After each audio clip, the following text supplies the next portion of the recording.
ada kesempatan yang memberikan buat kami. Kami boleh lagi ada dalam misi penginjilan jalanan. Kami boleh lagi menjumpai setiap umat Tuhan yang ada di pusat kota 45, khususnya di TKB. Dan dimanapun suara ini terdengar, yang menyaksikan program ini, biar kami dikuatkan, diteguhkan lagi. Kami berada pada edisi memperingati hari kenaikan Yesus Kristus, di mana umat Kristiani pada besok hari akan merayakan semuanya. Kami boleh ada di sini ya Tuhan. Kami boleh memuji dan menyembah. Kami rindu mendengarkan firman Tuhan. Dalam nama Yesus kami berdoa. Amin. Shalom. Umat Tuhan yang ada di seputaran TKB dan yang ada di program Suara Kuasa, dan juga teman-teman kami yang boleh bergabung. Memang tadi sebetulnya kami sudah memulai dari jam 6, tetapi di lokasi yang berbeda, tapi ada salah komunikasi. Jadi kami pindahkan di sini saudara, ya, di TKB sini. Baik, dan kami ada di KKR Jalanan ini khusus hari ini adalah memperingati hari kenaikan Yesus Kristus. Mungkin Anda bilang begini, Pak Pendeta, hari kenaikan Yesus kan nanti besok. Ya kan, nanti besok, masa semua peringati hari ini?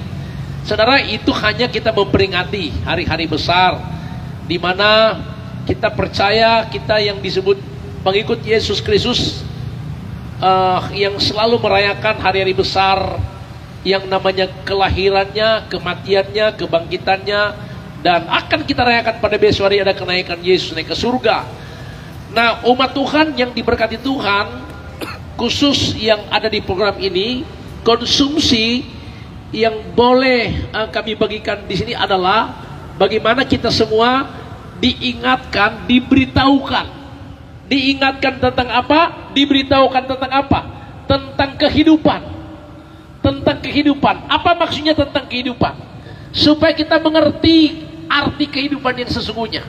Saudara, kami semua ini dari kehidupan yang tidak berarti dulu.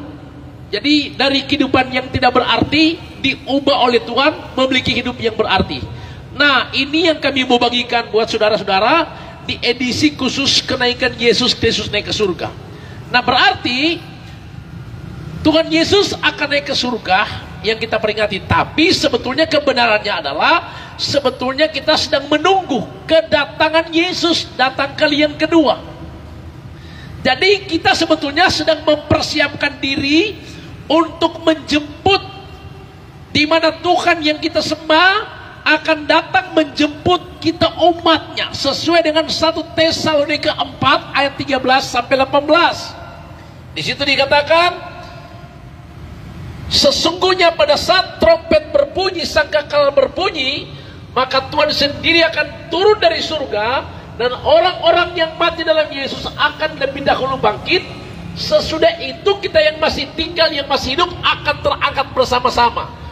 Nah, umat Tuhan, karena khusus hari ini kami merayakan namanya kenaikan Yesus ke surga, maka kita akan lihat sama-sama rahasianya bagaimana kita umat Tuhan nanti pada saat Yesus datang kedua kali. Maka kita sudah mempersiapkan diri kita sesuai dengan 1 Tesalonika 4 ayat 13 sampai 18, bahwa kita yang masih hidup, yang taat dan setia akan terangkat bersama-sama. Nah, saudara, kita perlu tahu dulu bahwa kehidupan, saya sudah mulai dari tadi, bahwa kita perlu tahu dulu arti hidup ini. Arti hidup ini nanti berarti ketika kita percaya, kita menerima Yesus Tuhan sebagai Tuhan dan Juru Selamat. Hidup ini nanti berarti dan nanti punya tujuan ketika kita boleh terhubung dengan surga. Terhubung dengan surga lewat satu kekuatan yang harus kita miliki, yang namanya kekuatan darah Yesus yang telah menebus dosa kita. Kenapa, saudara?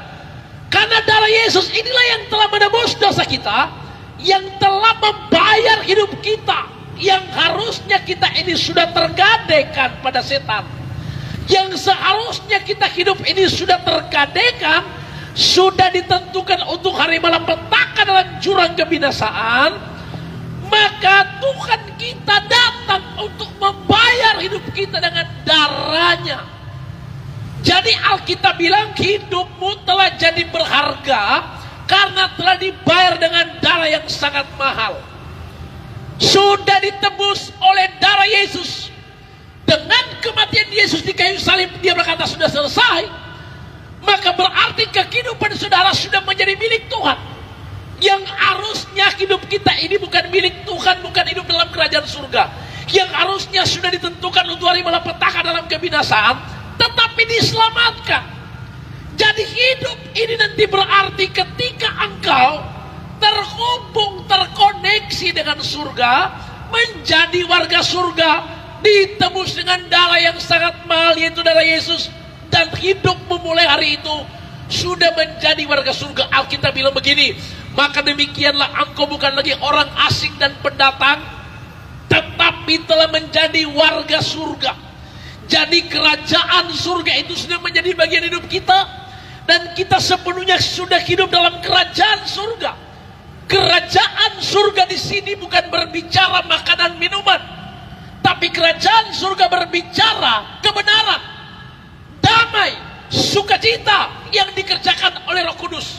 Kerajaan surga bukan berbicara perkataan, tetapi kuasa. Karena itu Alkitab katakan, cari dahulu kerajaan Allah dan kebenarannya, maka semuanya itu akan menjadi bagianmu. Cari dahulu, temukan dahulu.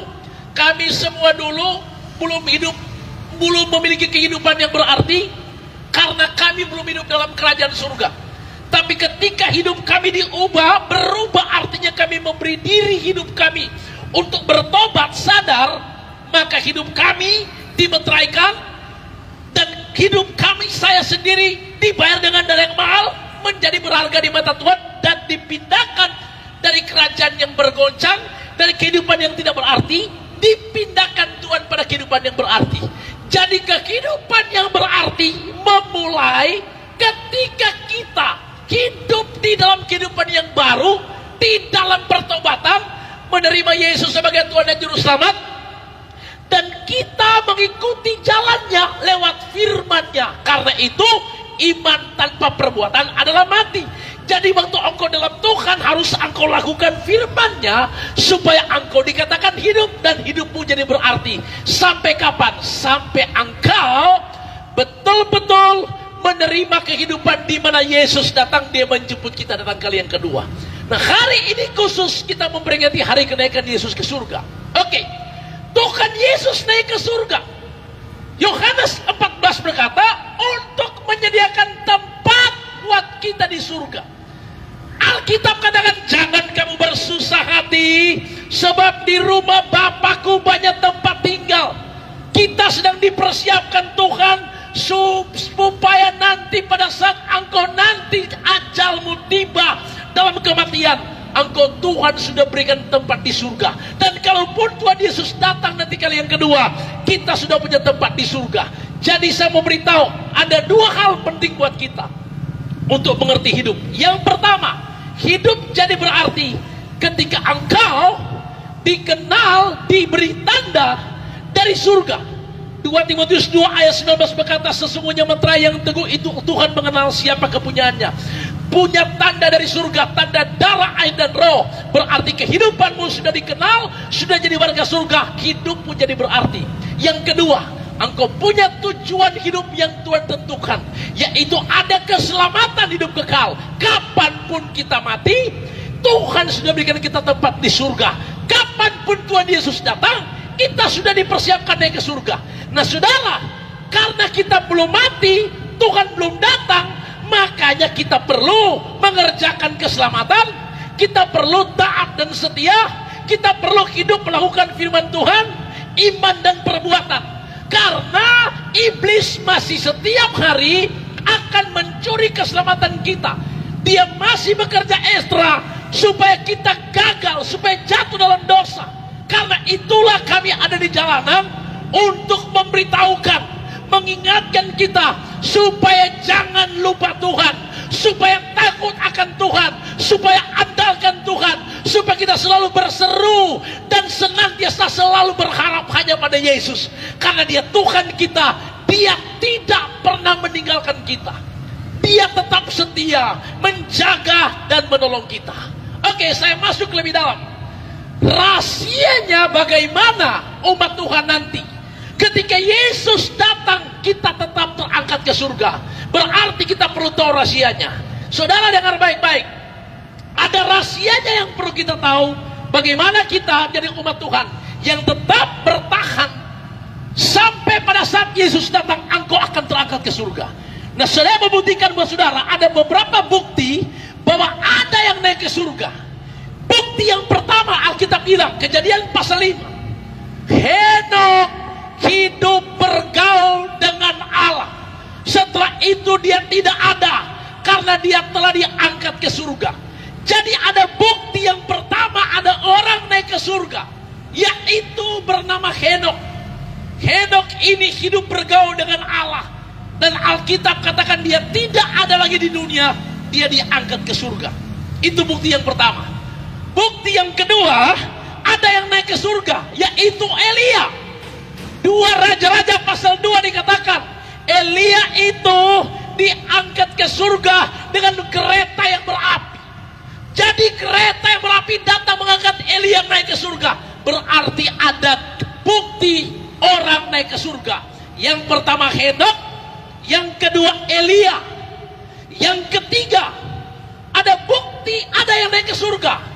Kisah Rasul pasal 8 ada yang naik ke surga, namanya Yesus Kristus Tuhan kita, yang kita merayakan dia naik ke surga. Berarti ada bukti pengangkatan, ada bukti ada orang naik ke surga. Yang keempat, ada bukti pengangkatan nanti, yaitu pengangkatan massal. Pengangkatan massal itu ada pada 1 Tesalonika 4 ayat 13. Saya minta tolong tim bisa enggak ambil main dan baca-baca ayatnya, bisa enggak ya?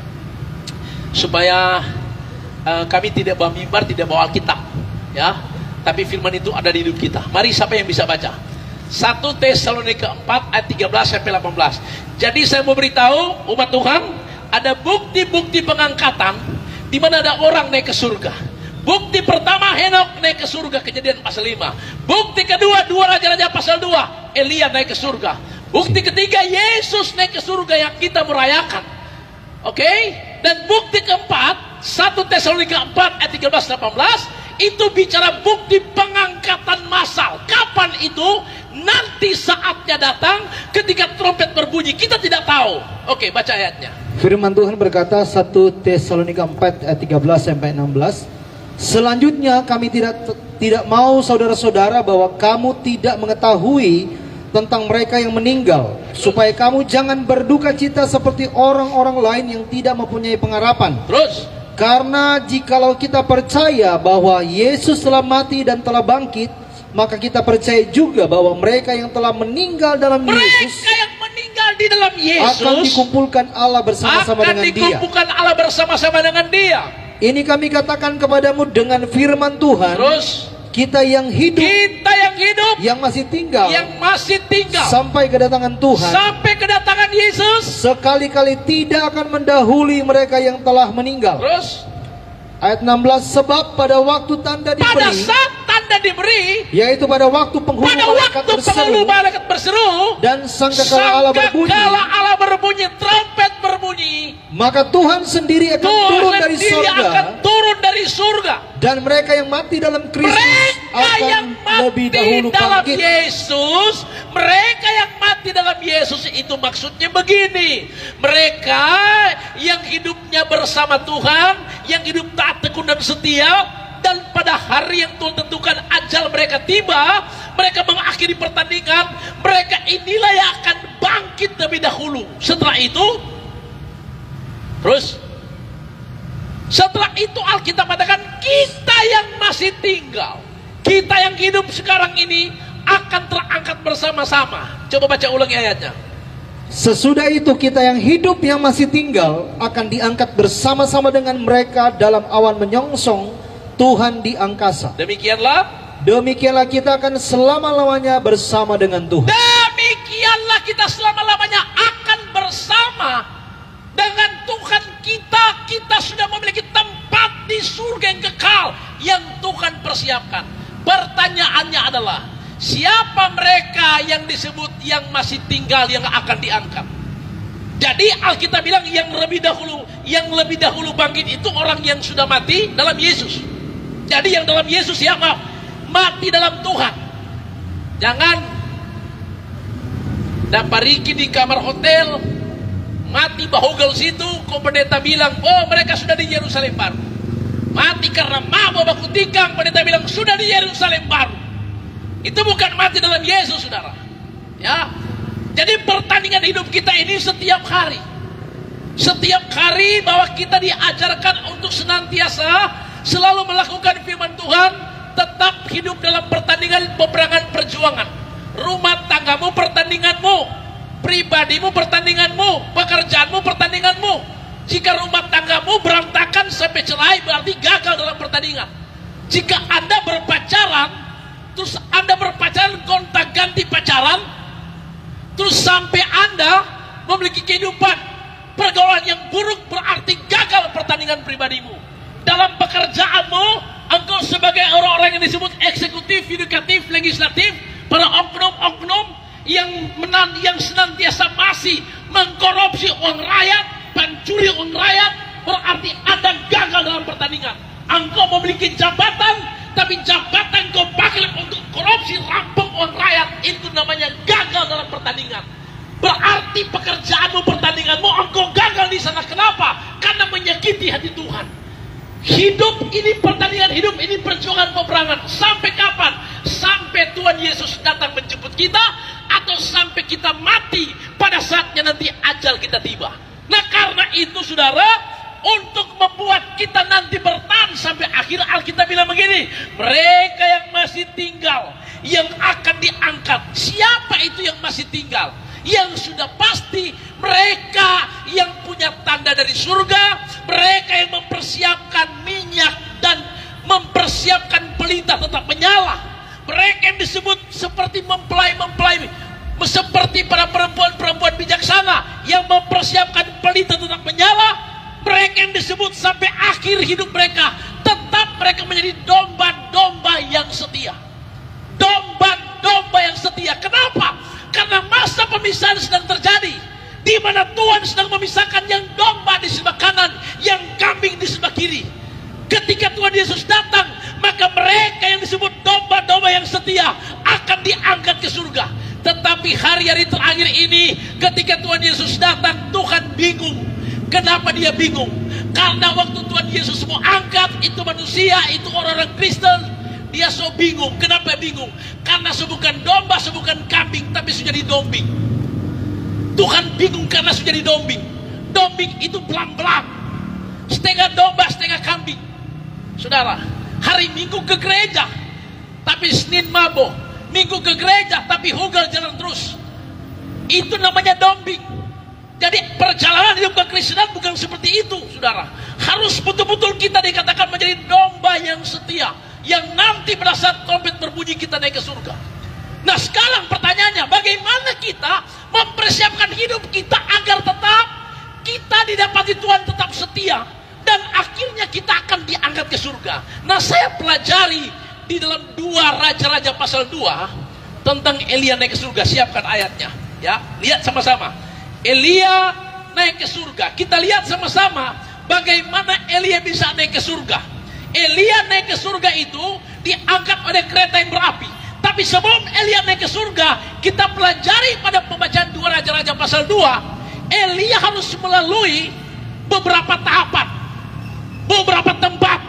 Nah beberapa tempat ini diistilahkan dalam istilah rohani seperti ini. Kita mulai baca 2 Raja-Raja pasal 2. Firman Tuhan berkata, menjelang saatnya Tuhan hendak menaikkan Elia ke surga, dalam angin badai, Elia dan Elisa sedang berjalan dari Gilgal. Elia dan Elisa sedang berjalan dari Gilgal. Jadi begini, sebelum Tuhan angkat Elia ke surga dalam kereta yang berapi, Elia itu dia harus melalui Gilgal dulu. Jadi begini, menjelang saatnya Tuhan akan datang mengangkat Elia naik ke surga, Elia didapati bersama Elia sedang ada di Gilgal.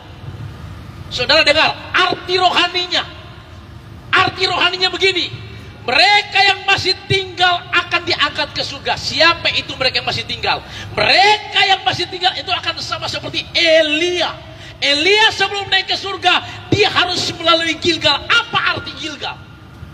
Kitab Yosua pasal 9 mengatakan di situ bahwa di Gilgal itu bangsa Israel disunat, tanda mereka dikatakan tanda pertobatan, tanda kehidupan dimulai dari situ, maka dosa mereka ditakhirkan. Di Gilgal itulah bangsa ini mengalami pemulihan dan kelepasan, mereka dimeteraikan, dan dari Gilgal inilah tanda dimulainya kehidupan di mana ada pertobatan di sana. Karena Gilgal artinya kehidupan yang baru. Gilgal artinya pertobatan telah dimulai. Gilgal artinya tanda meterai dari surga sudah dinyatakan. Di Gilgal itulah kita ditakhirkan. Artinya kehidupan kita memulai dari Gilgal. Dari pertobatan, dosa kita diampuni, hidupmu dibayar dengan darah yang sangat mahal. Dengar baik-baik. Tetapi bukan di Gilgal Elia naik ke surga. Elia harus berpindah dari Gilgal pergi ke Betel. Tolong baca ayatnya, lanjut. Ayat yang kedua, berkatalah Elisa kepada Elia kepada Elisa, baiklah tinggal di sini sebab Tuhan menyuruh aku ke Betel. Dari Gilgal Tuhan perintahkan Elia ke Betel. Dari pertobatan yang benar, dari dasar hidup yang benar, maka kita diajar Tuhan untuk bertumbuh lebih dalam. Jadi Tuhan belum datang, berarti bukan cuma sampai di bertobat hidup kita. Saya bertobat tahun 97, saudara. Sudah 24 tahun melayani Tuhan. Bertobat tahun 97. Saya bertobat tahun 97. Sampai hari ini masih bertobat. Karena bertobat artinya berubah setiap hari. Jangan orang bilang begini, Pak Pendeta, kita pemain tua kok bertobat. Bertobat dia hati, karena dia mulu belum bertobat. Oh, pendeta DP bibir bertobat. Dulu dia Carlota.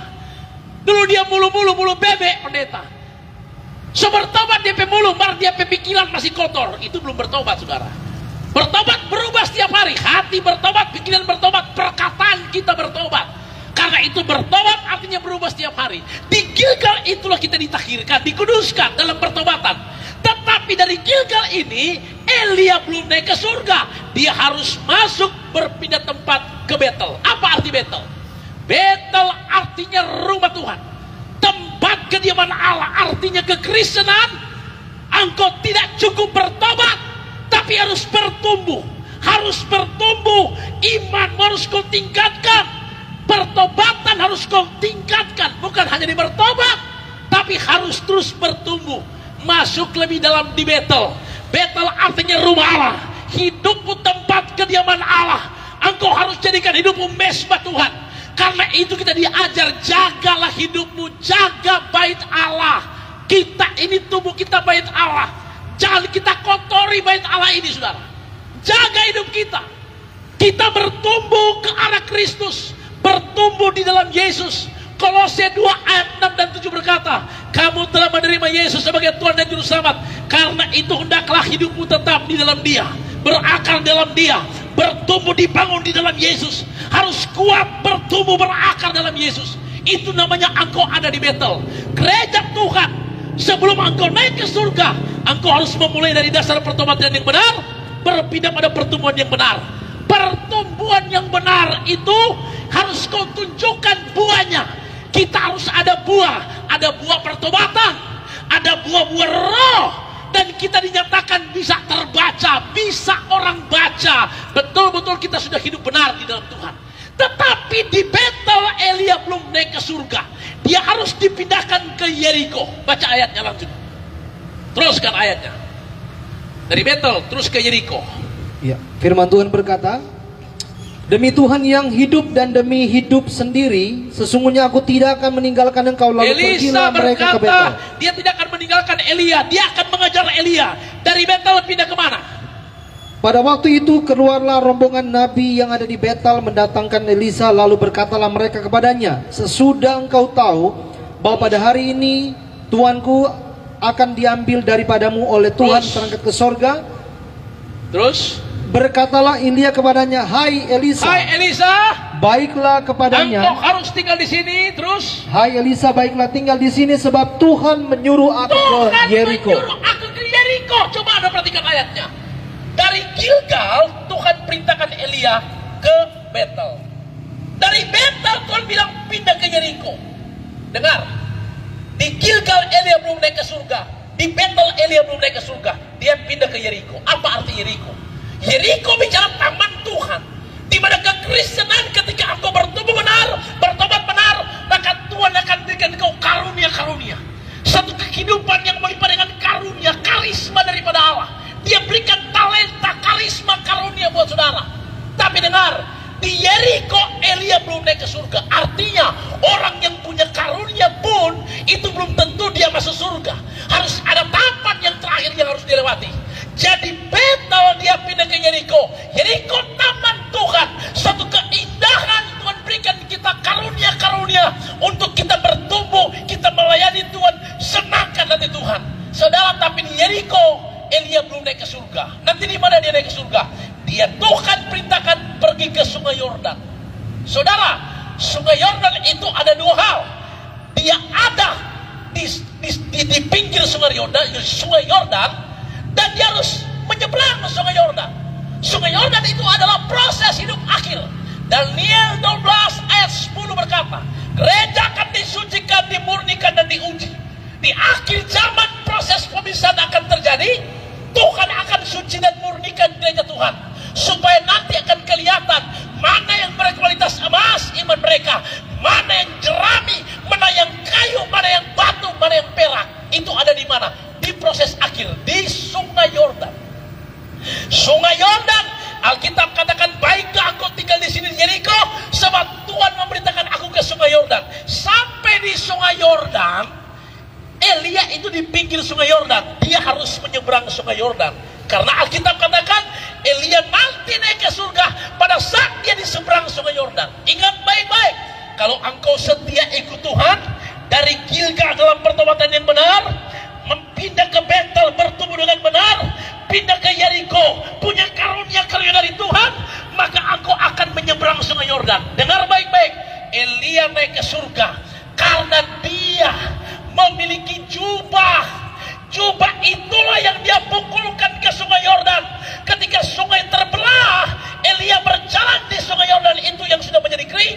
Di seberang Sungai Yordan, Elia naik ke surga, diangkat oleh kereta yang berapi. Artinya, kekristenan, engkau harus mencapai Sungai Yordan. Proses akhir hidup saudara, kualitas imanmu bukan berkualitas jeramik, kayu, perak, dan batu, harus berkualitas emas. Kualitas emas itu adalah engkau diurapi oleh Tuhan, diberikan jubah untuk engkau memukulkan jubah itu di atas air. Alkitab katakan air terbelah dua, Elia naik ke surga. Jadi yang masih tinggal di sini adalah mereka yang sudah melalui hidup di Gilgal dalam pertobatan, di Betel dalam pertumbuhan yang benar, masuk ke Yeriko, dan harus pergi ke Sungai Yordan. Sungai Yordan proses hidup akhir. Gereja disucikan, dimurnikan, dan diuji. Itulah gereja yang akan tinggal, yang akan diangkat ke surga. Mereka itulah yang disebut mempersiapkan pelita tetap menyala, minyak dan anggur yang mereka jaga. Itulah yang akan naik ke surga. Ini rahasia naik ke surga. Beri tepuk tangan yang meriah bagi Tuhan. Haleluya. Jadi Yesus sudah naik ke surga.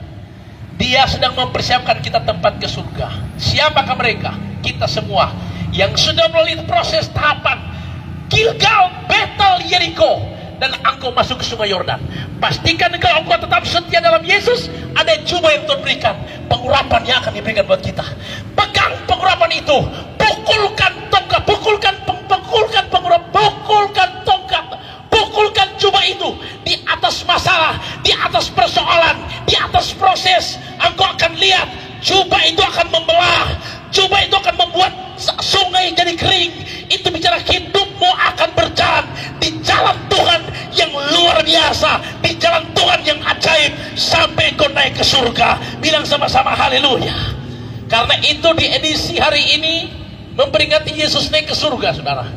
Mari kita miliki rahasia firman Tuhan ini. Persiapkan dirimu untuk menjemput Yesus datang kali yang kedua. Kita merayakan Yesus naik ke surga itu sekaligus harus mengerti kita ini dipersiapkan untuk naik ke surga, berjumpa Tuhan, menyongsong dia nanti di angkasa, kita akan selama-lamanya ada di surga yang kekal. Tuhan Yesus memberkati kita semua, umat Tuhan yang ada di pusat kota, di TKB, dimanapun suara ini terdengar, bahkan yang menyaksikan program ini, dimanapun kau berada, terimalah damai dan sukacita atasmu, terimalah kemenangan atasmu, terimalah kehidupan yang dipersiapkan Tuhan untuk kau jadi anak Tuhan yang tetap setia menjemput Yesus datang kali yang kedua. Katakan haleluya. Amin. Amin. Haleluya. Ya. Puji Tuhan, malam hari kita telah berkati dengan firman Tuhan dalam suasana memperingati hari kenaikan Tuhan kita Yesus Kristus. Sebagai umat yang percaya kepadanya, kita patut bersyukur oleh karena kebaikan Tuhan Dia nyatakan buat saudara dan saya, sehingga kita yang lemah boleh diberikan kekuatan yang baru, kita yang sakit boleh menerima mujizat kesembuhan, dan terutama kita boleh menerima anugerah keselamatan yang daripada Tuhan. Sebab itu Bapak Ibu Saudara sekalian, masyarakat umat Tuhan yang ada di seputaran Taman Kesatuan Bangsa Kota Manado, bahkan saudara sekalian yang menyaksikan acara KKR Jalanan bersama dengan Raja Wali Tim, baik Anda yang ada di dalam kota, di luar kota, maupun Anda yang ada di dalam negeri maupun di luar negeri, percayalah kasih dan kuasa Tuhan tetap Anda alami dan tetap Anda rasakan. Dan kita akan masuk di dalam doa-doa syafaat kita pada saat malam hari ini. Kita menyatukan hati kita bersama-sama Bapak Ibu Saudara sekalian. Terima kasih Tuhan, kami bersyukur buat kebaikan-Mu Tuhan. Engkau ajaib, Engkau luar biasa dalam kehidupan kami.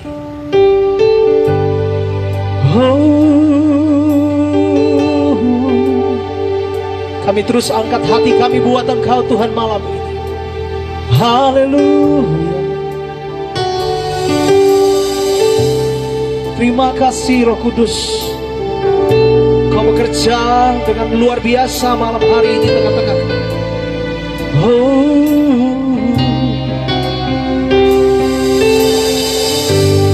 Ku pandang wajah-Mu dan berseru, pertolonganku datang dari-Mu. Peganglah tanganku, jangan lepaskan, Kaulah harapan dalam hidupku. Ku pandang wajah-Mu dan berseru, pertolonganku datang dari-Mu. Peganglah tanganku, jangan lepaskan, Kaulah harapan dalam hidupku. Hatiku percaya,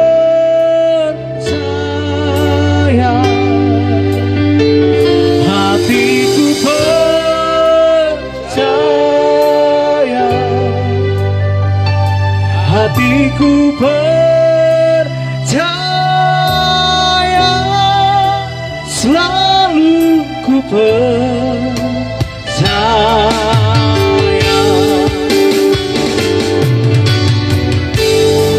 Makasih saat ku tak melihat jalan-Mu, saat ku tak mengerti rencana-Mu, namun tetap ku pegang janji-Mu, pengharapan-Mu hanya padamu. Hatiku percaya. Mari semua umat Tuhan yang ada di seputaran TKB, saudara, kami akan berdoa khusus buat saudara. Taruh tangan kirimu di dada. Hatiku taruh tangan kirimu di dada. Angkat tangan. Selalu ku percaya. Musik tetap jalan, musik tetap jalan. Bapa di surga, di sesi doa ini Tuhan, Alkitab berkata, harga dari satu jiwa itu sangat berharga. Satu jiwa diselamatkan. Alkitab katakan malaikat berpasukan berteping sorai, bergembira, bersorak-sorai karena ada satu jiwa yang diselamatkan. Satu jiwa sangat berharga di mata Tuhan. Kami tahu ya Tuhan, karena Roh Kudus-Mu akan bekerja untuk menginsafkan umat-Mu akan dosa. Mujizat yang terbesar bukan orang lumpuh berjalan, bukan orang buta melihat, bukan orang mati dibangkitkan, tapi hati orang berbalik kepada Tuhan. Itu mujizat yang besar. Dan hati orang berbalik kepada Tuhan hanya bisa dikerjakan oleh Roh Kudus. Kami tahu ya Tuhan, karena Roh Kudus-Mu mulai bekerja bagi semua yang ada di seputaran TKB Taman Kesatuan Bangsa, di pusat kota Manado, dimanapun suara ini terdengar. Buka hatimu saudara. Mungkin ada bilang, Pak Pendeta, aku hidup sudah berdosa, Tuhan sudah akan ampuni dosa-dosaku. Aku telah menyakiti hati Tuhan bertahun-tahun sampai hari ini. Aku telah mengecewakan Tuhan. Dengar baik-baik, cuma ada dua dosa yang tidak diampuni oleh Tuhan. Dosa yang pertama, dosa tidak mengampuni orang lain. Karena itu jangan engkau menyembunyikan dosa, jangan menyimpan dosa. Artinya jangan menyimpan kesalahan. Jika ada yang bersalah kepadamu, ampunilah dia. Lepaskan pengampunan. Anda mungkin berkata, pendeta, kita sudah dikecewakan oleh orang tua, dikecewakan oleh pacar, oleh suami, oleh istri, oleh anak orang tua, dan Anda mulai menyimpan dendam. Anda tidak mengampuni. Dengar, lepaskan pengampunan. Orang yang menyimpan dendam itu adalah menyimpan, berarti sedang mempersiapkan tanah yang subur untuk iblis tanam penyakit. Orang yang menyimpan dendam itu orang yang mempersiapkan tanah yang subur untuk iblis taruh benih-benih penyakit di sana. Lepaskan pengampunan, bebaskan hatimu. Jangan simpan hal-hal yang menekan jiwa saudara. Lepaskan dan ampuni. Lepaskan pengampunan, lepaskan, bebaskan dirimu, supaya Tuhan Yesus mengampuni dosamu. Dosa kedua adalah dosa menghujat Roh Kudus. Dosa yang tidak dapat diampuni oleh Tuhan. Tapi selama itu, dengar baik-baik, 1 Yohanes 1 ayat 9 berkata, Dia setia dan adil. Jika kamu mengaku dosa, Dia akan mengampuni dosamu. Alkitab bilang ada 3 dosa sudah mengikat manusia. Dosa yang pertama, dosa Adam dan Hawa. Mazmur 51 ayat 7 berkata, sejak dari kandungan kita sudah dikandung oleh dosa. Dosa asal, dosa Adam dan Hawa sudah menguasai manusia. Dosa kedua, Keluaran pasal 20 ayat 1 sampai 5. Dosa karena keturunan nenek moyang kita, Tuhan balaskan sampai 3, 4, 10 keturunan. Dan dosa ketiga, Yakobus 1 ayat 14-15, dosa pribadi sudah mengikat manusia. Tetapi jika kita mengaku dosa, Alkitab katakan oleh darah Yesus dosamu diampuni. Waktu dosamu diampuni, engkau memperoleh pengampunan, kelepasan, kelegaan, kesembuhan, dan keselamatan. Karena itu hari ini, apapun dosamu, datang pada Tuhan, sadar dan berbalik kepada Tuhan, karena Dia adil. Keadilan daripada Tuhan adalah engkau harus mengaku dosa, sadar, baru engkau bisa diselamatkan.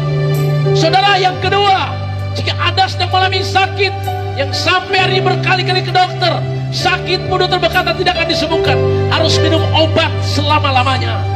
Ataupun kau memiliki masalah tekanan ekonomi, masalah rumah tangga. Dengar baik-baik, bukan kami yang memulihkan, bukan kami yang menyembuhkan, tetapi Yesus yang datang bagi saudara untuk memulihkan keadaan saudara. Ingat, Tuhan yang kita sembah adalah Roh. Di mana ada Roh Allah, di situ ada kemerdekaan, di situ ada kebebasan, dan ada kelepasan. Dan buka hatimu, biar karya Roh Kudus bekerja, memulihkan, melepaskan, membuat hidup kita merdeka dan bebas. Bebas dari keterikatan, disembuhkan dari yang sakit. Dan jika Anda masih memiliki topeng-topeng selubung, maka Tuhan hancurkan topeng itu, sehingga kita mengerti arti kehidupan yang sesungguhnya. Diberkati kami semua Tuhan. Di edisi kenaikan Yesus Kristus, maka Tuhan telah membahas semua beban-beban pergumulan kami. Dia telah mengangkat semua beban kami. Persoalan rumah tangga, ekonomi, sakit, penyakit, Dia telah mengangkat semua. Dan Dia memberikan kami pemberian-pemberian dari surga. Pemberian damai, sukacita, ketenangan, pemulihan, keselamatan hidup kekal. Dia sudah berikan buat kita semua. Karena itu bersyukurlah kepada Tuhan. Diberkati kami semua Tuhan, yang ada di seputaran TKB, Taman Persatuan Bangsa Pusat Kota Manado. Tuhan memberkati juga yang menyaksikan program ini dimanapun mereka berada. Engkau yang beragama Islam, Hindu, Buddha, Kristen, Katolik, juga agama Konghucu, diberkatilah engkau yang ada di bangsa Indonesia. Damailah atasmu, sukacita atasmu. Indonesia negara yang kuat, Indonesia negara yang kuat, karena Indonesia ada Tuhan yang besar, memiliki dasar Pancasila. Dengan dasar Pancasila, sila pertama ketuhanan yang Maha Esa. Kami berbeda-beda agama, tetapi tetap satu, NKRI harga mati. Terima kasih Tuhan Yesus.